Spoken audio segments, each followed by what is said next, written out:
Magandang gabi mga kapuso, narito na po tayo sa episode 41 ng Widow's War. Tinignan nga nito ni Ruth kung si George nga ba yung nasa morgue at laking tuwa niya para sa nabunutan ng tinik dahil sa wakas hindi anak niya yung bangkay na nandoon. Nung pagtingin pa lang niya sa kalahati ng mukha talagang nakahinga na siya ng maluwag. Sabi niya, Sarge, attorney, hindi po ito si George. So nagkamali lang sila ng akala, di ba? Kaya nga nagpunta sila sa morgue para malaman nila.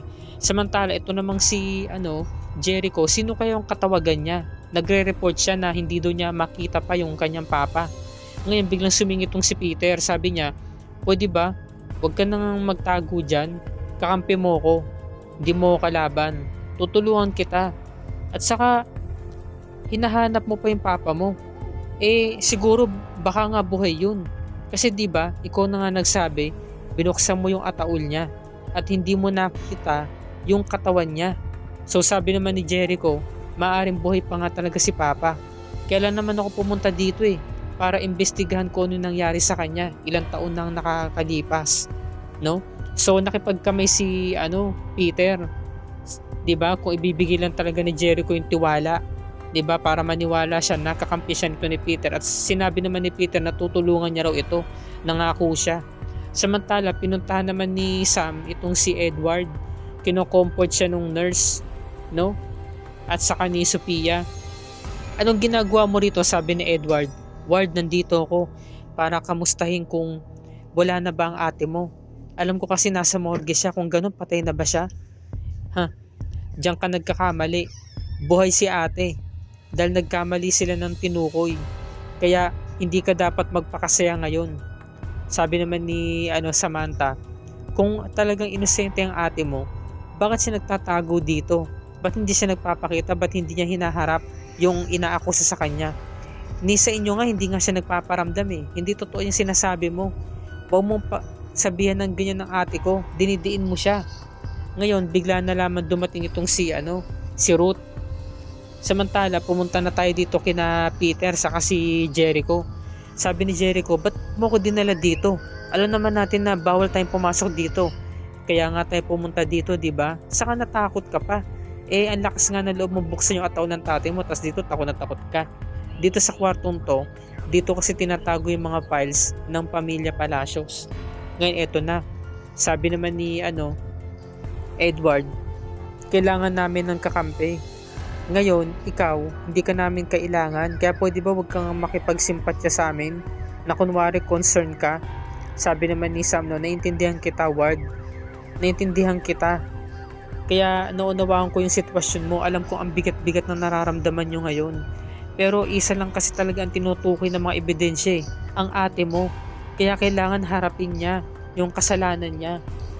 Ngayon, naawa tong si Sophia sa sinasapit nga nito ni Edward. Ngayon si Edward naman, naniwala siya sa sinabi ni Sam. Sabi ni Sam, tutulungan ko kayo. No? Bigla na lamang siyang hinayaan niyang yakapin siya ni Sam.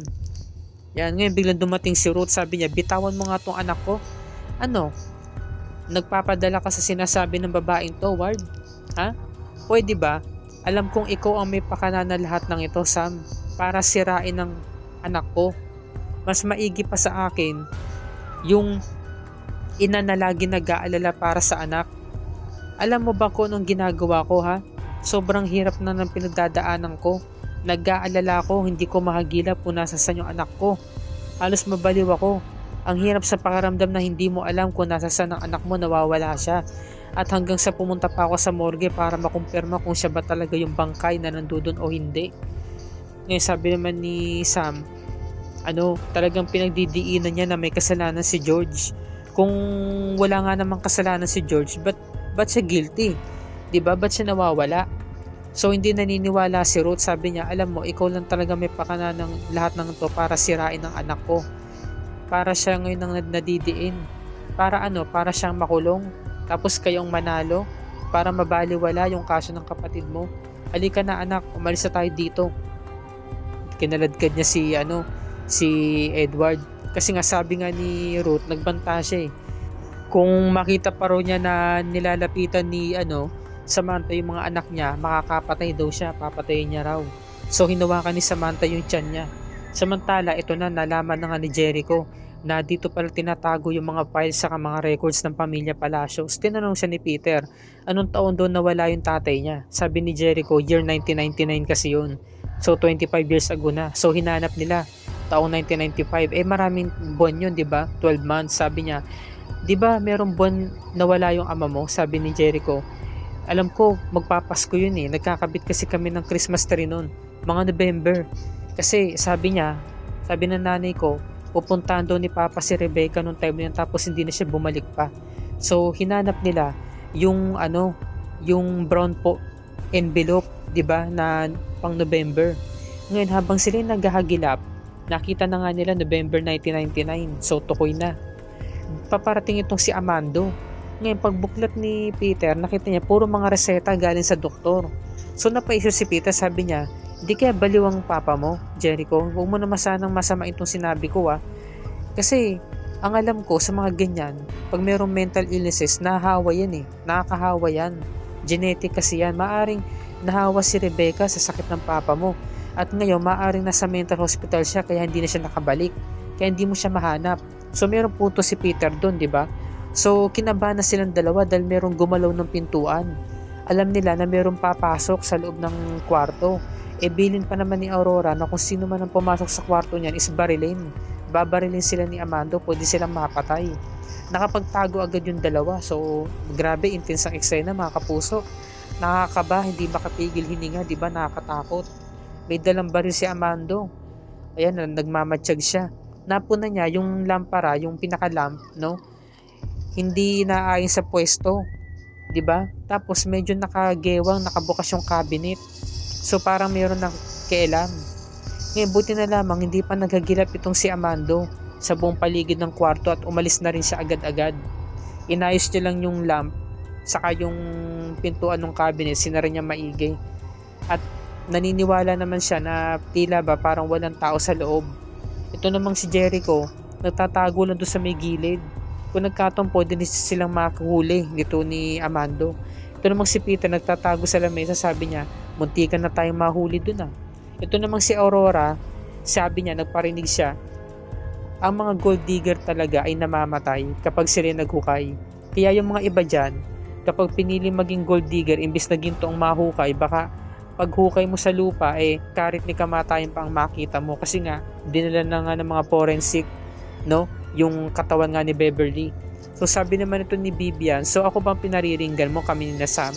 Kasi tatlo kami dito kami ni Beverly, so alin sa amin? Sabi naman ni Samantha, Tita Vivian, tama na po yan. Ngayon sabi naman ni Aurora, stupid ka talaga. Bakit? Ikaw lang naman ang tinutukoy ko dito ang gold digger, hindi ba? So natatawa tong si Sam sa kasi ito namang si Mercy seryoso. Napapangiti si Sam kasi nga palengkerto si Vivian Alam mo, idadamay mo pa talaga si Beverly, mahiya ka naman, igalang mo naman yung patay. Pati ba si Beverly, dinamay mo pa, pinagsabi mo pang gold digger. Kung sa akin na lang, sabihin mo na sa akin ng harapan. So napikuntong si Aurora, pinigilan siya ni Sam, sabi niya, ma, tama na po yan, Tita Beverly, tama na ho yan. May nangyari na nga ho dito, tas mag-aaway pa ba kayo? Pikon na nga to si Aurora, madali siya mapikon ang lakas kasi mga asar ni Vivian di ba?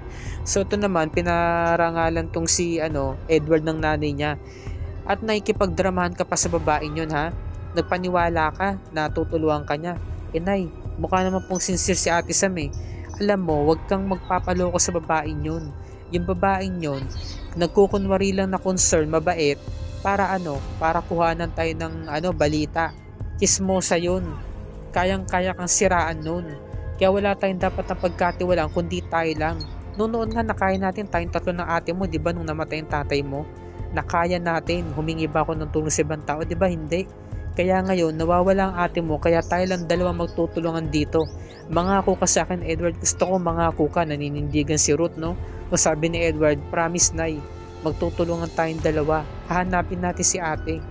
So, pinagbuka lang ni Ruth na sa anumang problema, sila lang din na magtutulungan. Ngayon dumating na nga tong si Sarge, saka tong si Attorney Inigo. Attorney, nahanap niyo na po bang anak ko? Sa ngayon po, hindi pa po. Paubayan na lang po natin sa mga pulisan lahat. O sabi ni Ruth, nagwala na siya, nagtantrums na siya. Sabi niya, ikaw wala ka talagang kwentang investigador. Natuloy nga sarhento ka pero wala kang silbi. Sabi niya, no, pinagsabi niya na masakit na salita eh. Ano ka, inutil ka. Sabi naman ni Sarge na wag niyo naman po akong insultuhin. Ang trabaho ko pati ang pagkatao ko. Alam ko pong ginagawa ko ang trabaho ko at naunawaan ko ho kayo dahil magulang ho kayo. Kung ako pong tatanungin, mas gugustuhin ko rin po mahanap po si Ma'am George. Sabi naman ni Ruth, no, talaga ba ha? Ba't hanggang ngayon wala pa rin ako makuhang lead? Sabi niya, no, palakpakan mo nga Edward to. Napakahusay eh. Palakpakan mo nga. Tulungan mo nga ako, suportahan mo nga ako. Wala kang kwenta, wala kang silbi. Kung mahusay ka, dapat iharap mo rito si George. So sabi ni Edward, tama na nga yan. Nakakahiya.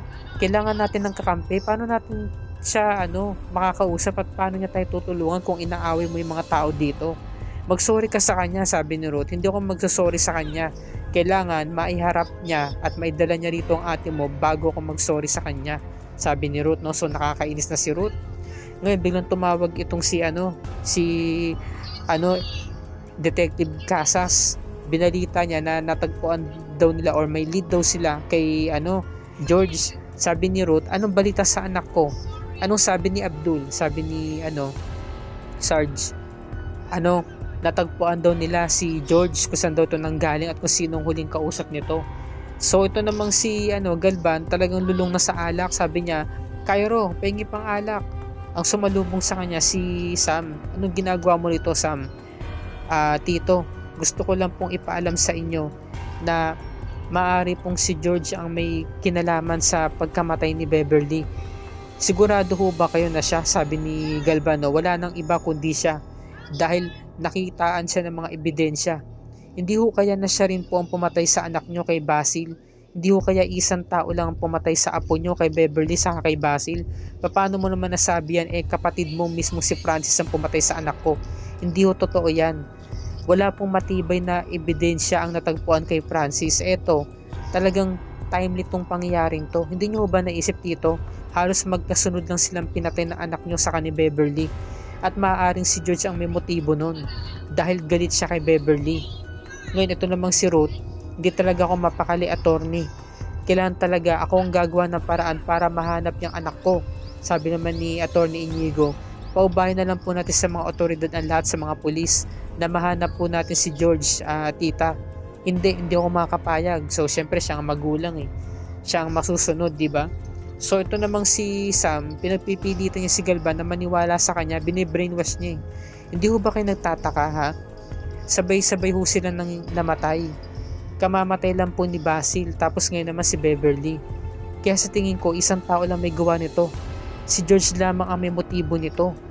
So sana naman po, tito, kung sakali mahuli man po si George ng mga otoridad, sana po buksan ninyo yung investigasyon hindi lamang kay Beverly kundi pati na rin kay Basil para mapatunayan talaga na inosente yung kapatid ko. Nang sinabi ni Sam, no? Sabi kasi ni Galvan, siyempre pagtatanggol mo yung kapatid mo yun eh, di ba? So pinagpilitan pa rin ni Sam na si George nga may gawa no. So naniwala na si Galvan, sabi niya, so do you think na si George talaga may pakana nito? Gaya na nga po ng sinabi nyo, si George talaga may pakana ng lahat ng ito. So itong si Galvan, ito lang ayaw ko dito eh, uto-uto, madali siya mauto, kaya tama lang talaga na si Aurora yung maging head of the family eh, di ba? Kasi si Aurora hindi siya basta-basta naniniwala o nagpapaniwala sa mga tao, di ba? Maski nga sarili niyang kapatid eh, hindi rin niya pinagkakatiwalaan, di ba, si Galvan? So dumating na nga tong si Ruth, sinabunutan tong si Sam. Tumigil ka, ba't mo siya kinakausap? Walang niya ka talagang babae ka, alam ko na ang totoo. Ikaw mismo ang nakipagkita sa anak ko kay George, kaya alam ko may motibo ka. Maaring ikaw talaga nag-utos na ipapatay itong si Beverly para madiin si George kasi nawawala siya. So sabi ni Galvano, ano ba tong nangyayari? Ruth, ba't mo sinasaktan si Sam? Ba't mo siya pinagtatanggol? Sabi ni Ruth, no? Ano na naman bang away ang namamagitan sa inyo? Ano na naman bang problema to? So sinabi na nga ni Ruth ang lahat, no? Nagkita silang lahat kanina. Nagkita sila kanina bago pa mawala si George. So sabi ni Galvan, totoo ba yun, Sam? So tukoy na. Kasi nga, di ba nga nagkita nga sila sa presinto nung dinalo nila si Francis at nagkasagutan nga sila at nagbanta nga itong si George na maghihiganti nga raw siya. At pagkatapos nun, bigla na lamang siya nawala. Ano ba talagang sunod na nangyari no, sa eksenang yun nung nagkita sila ni George sa ni Sam, di ba? Ano kaya? Kasi ang napanood natin, di ba mga kapuso, nagkahiwalay na sila, umalis na nga tong si George. Pero saan siya nagtungo? Yan ang pakatunghayan natin bukas mga kapuso. At dito na po nagtatapos ang review ni Rica para sa gabing ito. Kung bago ka pa lamang sa akin channel, subscribe ang video na to para lagi ka updated sa GMA shows and Widows War episodes. Maraming salamat po sa inyong panonood mga kapuso, and God bless us all.